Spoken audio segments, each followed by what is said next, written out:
हम जिस शास्त्र को पढ़ते हैं उस शास्त्र को पहले उच्चासन देते हैं, उठाते हैं, तब नमस्कार करते हैं, 3 भक्तियां करते हैं, फिर विनय के साथ उसे खोलते हैं। बीच बीच में भी विनय करते हैं, अंत में जब रखते हैं तो उसको हाथ जोड़ते हैं, भक्ति करते हैं, उच्चासन पर विराजते हैं और नमस्कार करते हैं, क्योंकि वह शास्त्र हमारा उपकारी है। गुरु हमारे उपकारी हैं। गुरु से ज्ञान लेने के लिए पहले उनकी विनय करो। हम लोग विनय करते हैं।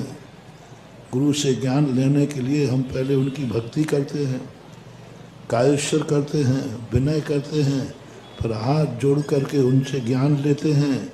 जब ज्ञान पूरा होता है तो फिर विनय करते हैं, भक्ति करते हैं, तब हम लोगों का ज्ञान थोड़ा पढ़ते हैं और बहुत काम आता है।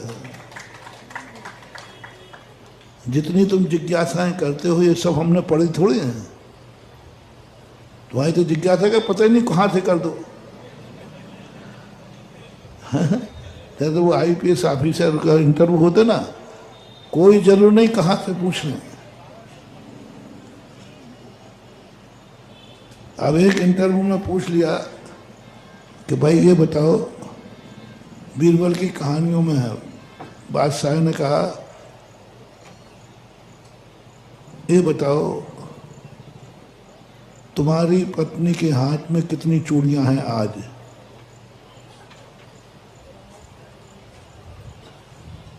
बीरबल कहे कि बड़ा राजा साहब क्या चूड़ियां ही गिनता है? बोले तुझे जब यही ज्ञान नहीं है तो फिर तू काहे का तुम मंत्री बन सकता है? बोले राजा साहब यही बात है, तो ये बताओ आप दिन भर दाढ़ी पे हाथ फेरते हो, आपकी दाढ़ी में कितने बाल हैं? आप अपने मकान की सीढ़ियां चढ़ते हो प्रतिदिन, वो तो महल में कितनी सीढ़ियां हैं? राजा कहता है कि गिनता हूं कि चढ़ता हूं? इसलिए साहब कुछ चीजें गिनी नहीं जाती हैं। अच्छे अच्छे लोगों को मालूम नहीं होगा कि हमारे मकान में कितनी सीढ़ियां हैं, और प्रतिदिन सीढ़ियां चढ़ते हो कि नहीं चढ़ते। तो ज्ञान के लिए हमारे लिए थोड़े से ज्ञान में हम बहुत ज्ञानी हो जाएं, कुछ नहीं करना, विनय, बस एक अक्षर का भी ज्ञान मिले, विनय। रामायण में आता ना, रावण के पास जब लक्ष्मण ज्ञान लेने गया तो बिना विनय के ज्ञान मांगा, नहीं मिला। रामचंद्र जी से कहा वो तो ज्ञान दे ही नहीं रहा। बोले कैसे लिया था? है लंकेश्वर, हे रावण, मर तो रहा है, कोई ज्ञान व्यान हो तो दे दे। रामचंद्र जी ने कहा अच्छा, मैं जानता था ऐसे ही मांगा हुआ तूने,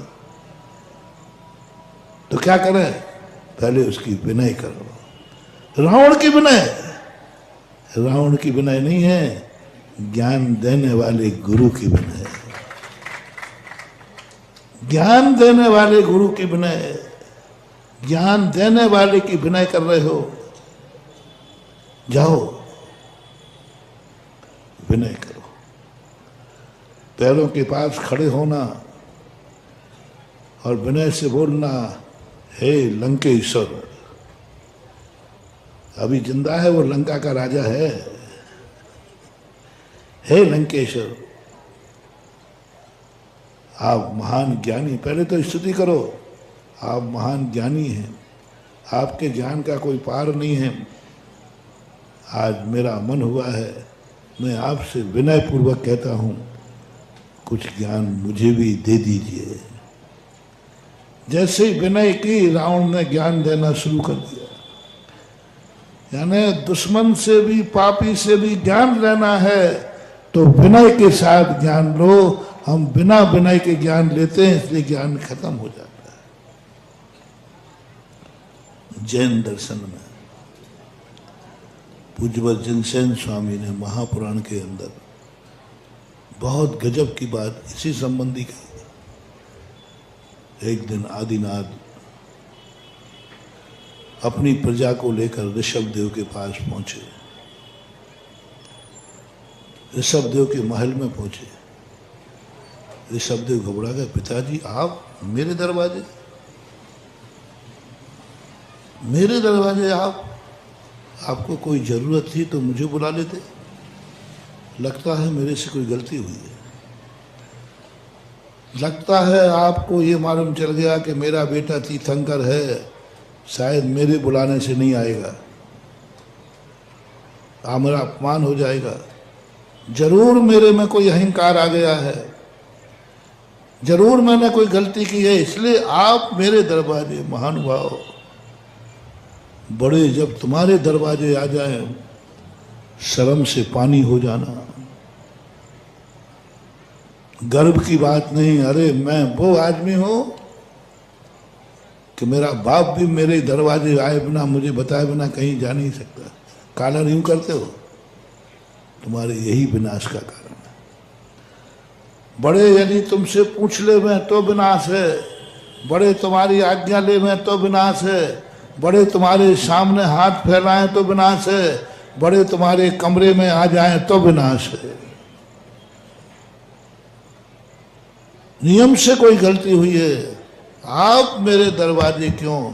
आप आदेश भेजते नौकर का, मैं नहीं आता तो बात अलग थी।